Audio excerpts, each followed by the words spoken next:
नमस्कार साथियों, मैं गिरीश कुमार आपके अपने चैनल यह जीके लर्निंग पर आप सभी लोगों का हार्दिक स्वागत करता हूं।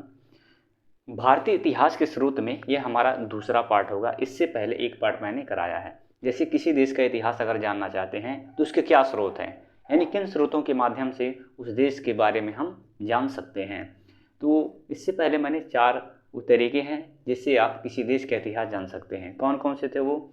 धार्मिक ग्रंथ, ऐतिहासिक ग्रंथ, पुरातत्व संबंधी साक्ष्य और विदेशियों का विवरण। जो विदेशी यात्री आए हैं उन्होंने भ्रमण किया और कुछ किताबें लिखें, तो उन किताबों के आधार पर हम किसी देश का इतिहास जान सकते हैं। ये दूसरा पार्ट होगा, तो इन सब के बारे में हम देखने वाले हैं और जितने भी इम्पोर्टेंट इससे फैक्ट हैं वो सारा हम देखेंगे और जो भी क्वेश्चन बनते हैं उसको भी हम देखने वाले हैं। उससे पहले एक ज़रूरी सूचना है कि जो लोग यूपी लेखपाल परीक्षा की तैयारी कर रहे हैं या फिर यूपी पीसीएस की, यानी जिस भी एग्ज़ाम में यूपी स्पेशल, यूपी जेके से प्रश्न पूछा जाता है, एक ई बुक है जिसको आप ले सकते हैं और इसमें जो है 500 प्रीवियस ईयर क्वेश्चन भी दिए गए हैं। लगभग 500 हैं जो भी क्वेश्चन पूछे गए हैं, चाहे पीसीएस में बात करें, आरओ में बात करें, यानी यूपी के एग्ज़ाम में पूछे गए उसमें सारे 500 प्रश्नों का कलेक्शन है और इम्पॉर्टेंट फैक्ट दिए गए हैं। ई बुक है, बहुत शानदार बुक है। अगर आप लेना चाहते हैं तो इस नंबर पर आप संपर्क कर सकते हैं 7834991913 7834991913। इस नंबर पे कांटेक्ट कर सकते हैं। व्हाट्सएप लिखकर हाय भेज दीजिए और डिस्क्रिप्शन बॉक्स में भी ये नंबर आपको मिल जाएगा। ठीक है, आइए हम शुरू करते हैं अपना ये भारतीय इतिहास के स्रोत। तो अब तक हमने, जैसा कि जानते हैं, अगर इतिहास जानना चाहते हैं अगर भारत के संदर्भ में, तो जो वेद हैं, जो 4 वेद हैं, वो भी इतिहास के बारे में हमें जानकारी देते हैं। तो 4 वेद कौन से हैं? ऋग्वेद, यजुर्वेद, सामवेद और अथर्ववेद। तो 3 वेद मैंने कल कराया था, ऋग्वेद, यजुर्वेद और सामवेद। आज हम पढ़ेंगे अथर्ववेद से स्टार्टिंग। तो अथर्ववेद कौन सा है? अथर्ववेद। और अथर्ववेद में क्या क्या चीज़ें हैं उसको हम देख लेते हैं।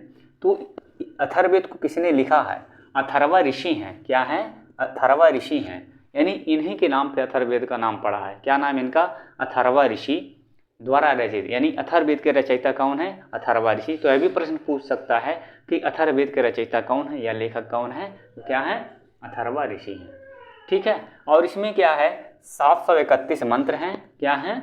731 मंत्र हैं और क्या है? 6000 पद्य हैं। क्या है? 6000 इसमें पद्य हैं। और इसमें क्या क्या है? इसमें विचारों के बारे में बताया गया है, साथ में अंधविश्वास के बारे में। 3 चीज़ों पूछेगा कि जो अथर्ववेद में क्या चीज़ है, मतलब किससे संबंधित है, या जैसे कहेगा कि विचार या अंधविश्वास किस वेद में बताया गया है, ऋग्वेद, यजुर्वेद, सामवेद, अथर्ववेद। तो ये आपको ध्यान रखना है। तो किसमें? ये अथर्ववेद में। और देखते हैं इसमें पृथ्वी सूक्त। जो पृथ्वी सूक्त है ये क्या है? अथर्ववेद का प्रतिनिधि सूक्त माना जाता है। यानी जो पृथ्वी सूक्त है वो अथर्ववेद का क्या है? प्रतिनिधि सूक्त माना जाता है, मेन माना जाता है, मुख्य रूप से माना जाता है। और इसमें क्या क्या चीज़ें हैं? इसमें मानव जीवन के सभी पक्षों का, यानी मानव से संबंधित, मानव जीवन से संबंधित जितनी भी चीज़ें हैं सभी पक्षों पर इसमें पहलू डाला गया है। ठीक है ना? तो क्या क्या है? जैसे गृह निर्माण, यानी जो घर बनता है आजकल, गृह निर्माण हो गया। कृषि की उन्नत, एग्रीकल्चर के बारे में। रोग निवारण, यानी जितनी भी बीमारियां उनका रोग निवारण कैसे किया, चाहे आयुर्वेद के माध्यम से, किसी भी चिकित्सा पद्धति से, तो किसे मिलेगा? वो अथर्ववेद में हमें मिलेगा। और समन्वय विवाह, समन्वय विवाह, राजा का चुनाव, वनस्पतियों एवं औषधियों, यानी वनस्पति और औषध के बारे में अगर जानना है तो अथर्ववेद आप पढ़ लीजिए। ठीक है ना? तो और देखते हैं शौक, वशीकरण और जादू टोना। यह भी कई बार पूछ चुका है कि वशीकरण और जादू टोना किस वेद में कहा गया, किस वेद से संबंधित है? किससे है? अथर्ववेद से। आप ध्यान रखिएगा, किससे? अथर्ववेद से। और सबसे प्राचीन वेद ऋग्वेद और सबसे बाद का वेद क्या है? अथर्ववेद। यह भी कई बार एग्जाम में पूछ चुका है कि चारों वेद में सबसे प्राचीन वेद कौन सा है? ऋग्वेद है। कौन सा है? ऋग्वेद। और सबसे बाद का वेद कौन सा है? अथर्ववेद। सबसे बाद का वेद कौन सा है? अथर्ववेद है। इसके बाद चारों वेद हैं। जैसे भारत के इतिहास के बारे में जानना चाहता है तो 4 जो वेद हैं उससे भी आप जान सकते हैं। इसके अलावा पुराण, पुराण भी हमें इतिहास के बारे में काफ़ी जानकारी मिल देते हैं। ठीक है ना? तो पुराण की अगर हम बात करें, पुराण, इनका भी इम्पोर्टेंट रोल है। इतिहास जानना अगर चाहते हैं तो इनकी संख्या कितनी 18 है। कभी कभी ये पूछ सकता है कि पुराणों की संख्या कितनी है, तो 18 है। पुराणों की संख्या कितनी है, 18 है। और इनकी जो भाषा है संस्कृत भाषा में श्लोक लिखे गए हैं, यानी पुराण जो है संस्कृत भाषा में लिखे गए हैं श्लोक, जैसे कविता होता है ऐसे श्लोक में लिखे गए हैं वो। और पुराणों में मत्स्य पुराण सबसे प्राचीन एवं प्रामाणिक है। आपसे ये प्रश्न पूछेगा कि पुराणों में सबसे प्राचीन पुराण कौन सा है, मत्स्य पुराण है। कौन सा है, मत्स्य पुराण है। यानी पुराणों में सबसे प्राचीन पुराण कौन सा है, मत्स्य पुराण है। और इसके अलावा और ये क्या है, ये सबसे प्रामाणिक है, ऑथेंटिक पुराण है, सबसे प्रामाणिक है। और देख लेते हैं कौन कौन से पुराण। देखिए विष्णु पुराण एक किससे संबंधित है, मौर्य वंश से।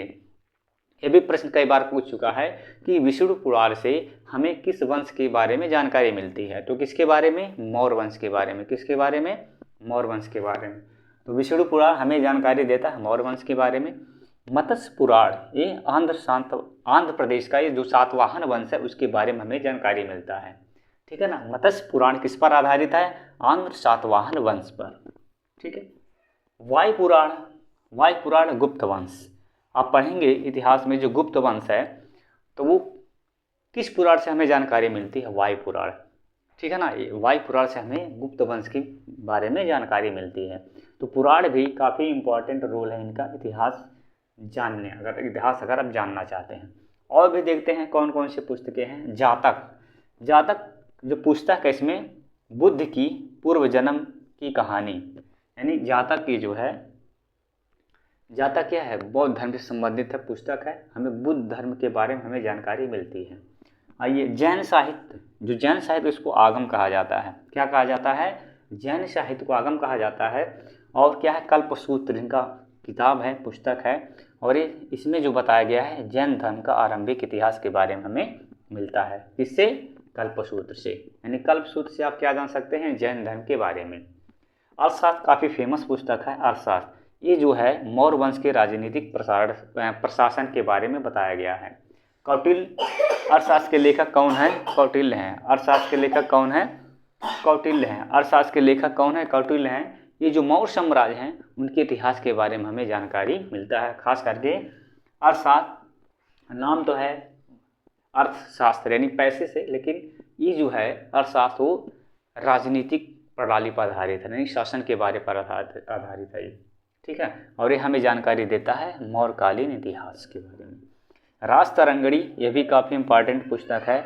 राजतरंगिणी पुस्तक से हमें कश्मीर के इतिहास के बारे में जानकारी मिलता है।